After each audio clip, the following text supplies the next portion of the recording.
शमिका आज पुन्हा उदास झाली होती. आज हे 25वे स्थळ आलं होतं. त्या स्थळाकडूनही नकार आला होता. शमिकाचे लग्न जमता जमत नव्हतं. दिसायला बऱ्यापैकी होती, शिक्षण झाले होते, पण मुख्य कारण होतं गरिबी. आई वडिलांची परिस्थिती अशी असल्याने अनेक मुलं यायची, पण तिच्या घरची परिस्थिती पाहून तिला नकार येत होता. तिला वाईट वाटायचे, रडूही यायचे. परिस्थिती जरी गरीब असली तरी देखील आई वडिलांनी तिच्यावर चांगले संस्कार केले होते. पण गरिबी पुढे संस्कार पाहणारे फार विरळच. ज्या दिवशी मुलगा पाहायला येणार त्या दिवशी तिला फार अस्वस्थ वाटायचे, कारण नकार हा ठरलेलाच असायचा. खरं तर तिला आता ह्या कांदे पोह्याच्या कार्यक्रमाचा कंटाळा आला होता. लग्न सर्वस्व असतं का? लग्नाशिवाय माणूस खुश राहूच शकत नाही का? अनेकदा असे विचार यायचे. कशासाठी हे सारं करायचं? तिला खूपच वीट आला होता. हे असं सारखं बाहुलीसारखं नटून थटून बसणं तिला नकोसं झालं होतं. आज होकार येईल, उद्या होकार येईल ही आशा फोल ठरत होती. किती आणि कुठवर वाट पाहायची? स्वप्नातला राजकुमार खरंच आहे का की फक्त ते स्वप्नच राहणार? नको ते विचार डोक्यात पिंगा घालत राहायचे. कधी कधी तिला असं वाटायचं कुठेतरी दूर निघून जावं. मुलाकडून येणारे नकार त्यामुळे आई बाबाही उदास होत. त्यांची उदासी तिला कमजोर करत होती. तिने सारा देवावर सोडून दिलं होतं. एक दिवस एक मुलगा आला बघायला. आकाश नाव होते. एकुलता एक होता. दिसायलाही छान होता. चांगल्या कंपनीत कामाला होता. त्याची परिस्थिती चांगलीच होती. शमिकाला वाटले हा देखील नकार देईल, पण झालं उलटच. त्याने पाहता क्षणी तिला पसंत केली. तिच्यामध्ये नक्कीच काहीतरी खास होतं. तिला पाहिलं आणि असं वाटलं हीच आपली योग्य साथीदार. त्याने क्षणाचाही विलंब न लावता शमिका पसंत आहे सर्वांसमोर बोलून टाकले. शमिकाला तर विश्वासच बसत नव्हता की आकाशने तिला लगेच होकार दिला होता. आकाशने होकार दिल्यावर देखील स्वप्न पाहत आहे की काय असेच वाटत होते. इतके नकार आल्यावर असं अचानक इतक्या चांगल्या मुलाकडून होकार येणं म्हणजे स्वप्नच भासत होते. तिने आधी स्वतःची परिस्थिती सांगितली होती. आकाशला सर्व मान्य होतं. त्याच्या मनाने तिला केव्हाच आपलं मानलं होतं. त्याने मनोमन तिच्या परिस्थिती सकट तिला स्वीकारलं होतं. आकाशच्या आई वडिलांना मुलांची पसंती मान्य नव्हती. त्यांना असं वाटत होतं एकुलता एक मुलगा आहे तर सासर देखील तोला मुलाच असावं. आई वडिलांनी त्याला घरी येऊन खूप समजावले. लग्न हे आपल्या बरोबरीच्या लोकांमध्ये केलेलं कधीही योग्य. पुढे तुला त्रास नको. त्याने काहीच ऐकलं नाही. शमिकाने त्याच्यावर काय जादू केली होती देव जाणे. आई बाबांनी इतकं समजावून देखील त्याचे मत परिवर्तन झालेच नाही. मुलाच्या हट्टापायी ते देखील गप्प बसले. इथे शमिका आणि आई वडील देखील खुश झाले होते. लेक आता चांगल्या घरात जाणार म्हणून दोघेही खुश होते. 2 महिन्यात लग्नाची तारीख फिक्स झाली. त्या 2 महिन्यात आकाश आणि शमिका एकमेकांना वेळ देत होते. एकमेकांना पुरेपूर समजून घेत होते. शमिका तर रोज नव्याने त्याच्या प्रेमात पडत होती. आकाशने आई वडिलांच्या विरोधात जाऊन शमिकाशी लग्न केले. लग्न मोजक्या माणसात केलं. शमिका आणि आकाशचा संसार सुरू झाला. आकाश तिला खूप खुश ठेवत असे. शमिका स्वतःला भाग्यवान समजायची. आकाश सारखा मुलगा नवरा म्हणून आयुष्यात आला. कधी कधी तिला आधीचे दिवस आठवायचे. कितीतरी मुलांनी नकार दिले होते. एक वेळ अशी आली होती तिने मनोमन ठरवलं होतं लग्नाच्या भानगडीत पडायलाच नको. नकार ऐकून तिच्यातला आत्मविश्वास खचत चालला होता. पण आकाशाला आणि पुन्हा नवीन उर्मी मिळाली.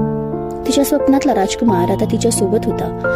तिच्या सर्व इच्छा आकांक्षा पूर्ण करत होता. तिला अगदी राजकुमारी सारखं ठेवत होता. तिला चित्रपट पाहायला खूप आवडायचे तर आकाश तिला दर आठवड्याला चित्रपट बघायला घेऊन जायचा. शमिकाला असं वाटायचं की आपल्यामुळे खूप खर्च होतो, पण आकाश तिचं काहीच ऐकायचं नाही. उलट म्हणायचा एकुलती एक बायको आहे माझी, तिच्यासाठी मी सर्व काही करणार. दोघांचं फार सुंदर नातं होतं. एकमेकांविषयी प्रेम, आपुलकी, विश्वास हा अतूट होत चालला होता.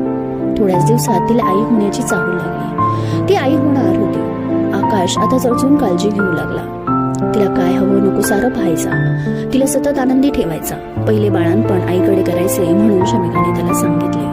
पण आकाशला माहेरची परिस्थिती नाजूक आहे माहीत होतं आणि सासूही थकत चालली आहे हे देखील माहीत होतं. त्यामुळे माहेरी पाठवलं नाही. मी तुझं आणि आपल्या बाळाचं करणार असे ठामपणे सांगितले. 9 महिने सरले. त्या काळात आकाशने तिची खूप सेवा केली. तिने गोंडस मुलीला जन्म दिला. दोघांच्या आनंदाला सीमा उरली नाही. आकाशने बायकोचे बाळांपण स्वखुशीने केले. असेच आनंदात दिवस चालले होते. पण सुखाच्या पाठी दुःख असतेच असते. एक दिवस काळाने घात केला. आकाशचा अपघात झाला. खूप दुखापत झाली. पायाला जबर मार लागला. ऑपरेशन झाले. आता तो कामाला जाऊ शकत नव्हता.